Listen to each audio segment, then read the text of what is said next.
The most spiritual thing you can do is be human. Look here, check this out. My hands smell like cheese. Clearly, I am now more intelligent.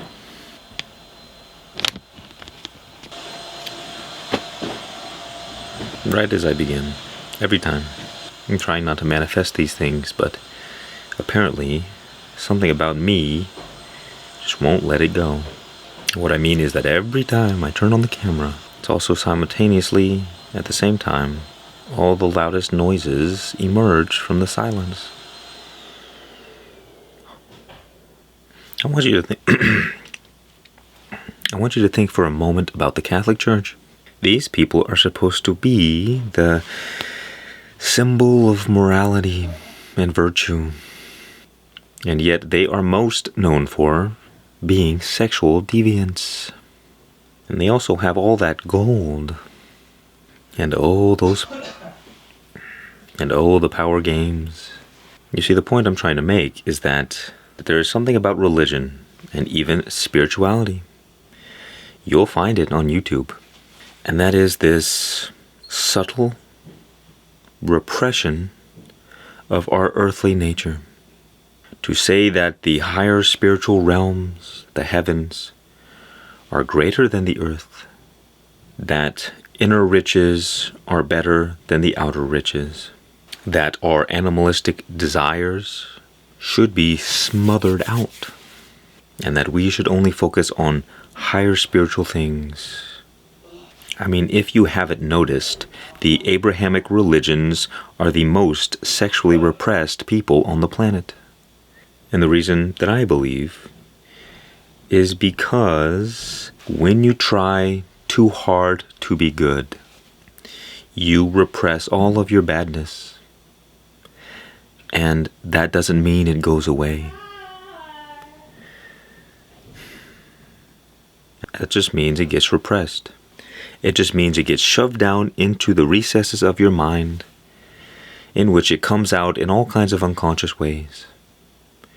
So on the surface, you wear this mask of morality, while the devil is right behind you pulling all your strings. And you get to live your life saying, "Look at me, I'm so good. Aren't I so wonderful?" But completely unaware of the damage that you do. You see, there is a part of our brain called the reticular activation system. Simply put, it's our selective focus. And what this means is that we will only pay attention to the things that reinforce our sense of self-identity, that which has already been established. And anything that comes into conflict with this identity, with the story that we tell ourselves, we will automatically be blind to that. Have you ever seen somebody who has been presented with clear evidence of something, and yet it doesn't matter? It's because they already believe what they believe, and no amount of evidence is going to change their belief. Religion is also a big one, where people are just stuck in their own ways. No, I can't think about anything else. I couldn't possibly be open to the idea of believing that another religion might have some truth as well, and that all religions are actually different pieces to the overall puzzle. We have to realize that people don't fight for their politics. They don't fight for their religion. They don't fight for their beliefs. They fight to maintain their ego, their sense of self-identity, the story that they tell themselves. Because if the foundation of my life is built upon the belief that I am this person, that anything that comes into conflict with this belief risks ripping away the foundation from under my ripping away the foundation from under my feet and destroying me. That is why people get triggered and angry when you conflict with their beliefs. It's because you're not attacking their beliefs, you're attacking them. All this to say, this is the danger of not accepting your humanity, of trying to be too good, of trying to be too much one way.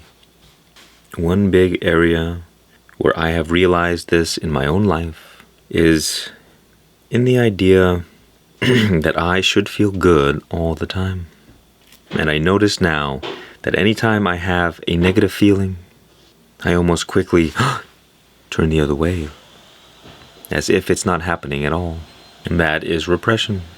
But you see, the right answer is to slow down, be aware and confront the feeling, and sit with it for a moment. Allow it to be as it is rather than running away. And it doesn't matter whether your mind says, oh no, you shouldn't be thinking that or feeling that, even if your thought is evil, or not up to society's standards, or what you might even find morally reprehensible, I think the word is. Feelings are not meant to be judged. They are meant to be felt. Because when you judge them, you say, this is acceptable or it's not acceptable. And if it's not acceptable, then down into the unconscious it goes. But like Jaws, it will come back from underneath the surface and get you. Because these different parts of ourselves, they are no different than living beings. And how would you feel if you were cast out into the darkness, into the cold, for all eternity? For no other reason than because you were ugly and someone didn't like you. I'm sure you'd be probably pretty pissed. But in the spiritual community, we're told that we shouldn't have certain desires. And this is just one of the many pitfalls on the spiritual journey. Because we have to come to understand that what is spiritual is wholeness. Perhaps you could say holiness, that which has holes. Okay, maybe not exactly, but that which is complete, that which is complete and total, that which is most aligned with God. Which means that you have to accept the evil parts of yourself, you have to accept the earthly parts of yourself, and you have to accept the higher, more virtuous parts of yourself. And that to reject any of these parts is a moral error. We think that evil people are the ones who are immoral. No, they just excessively embrace one aspect of themselves. We think that people who behave like animals and spend their lives pursuing the satisfaction of their instinctual drives, they are immoral. But they too just embrace one aspect of themselves and reject the others. And we say those who dedicate their life to virtue, these are the good people. But how many controversial, enlightened people have you heard stories about? You see, enlightenment doesn't mean you just immediately become pure and void of all negativity. It just means you wake up from the illusion of who you believed you were. But all of that garbage that you had still remains. All of your trauma, all of your conditioning. And if one just assumes that they're all good without dealing with these lower aspects of ourselves, well then it comes out in unconscious ways that are unhealthy, unproductive, and sometimes even evil. You see, what enlightenment truly means, it means being able to accept and allow all experiences, no matter what happens. As we all know, the darkness is equally valuable as the light regarding the wholeness of all things. You can't have light without dark, dark without light. Without a villain, there is no need for a hero. And without a hero, there is no story to be told. But in this life, we have a tendency to be attached to certain things. And when we are attached, it means we are also rejecting something else. If we are attached to the good, we reject the evil. And probably the earthly as well. If we are attached to the earthly, we reject the holy. But the true power is in accepting and allowing all three.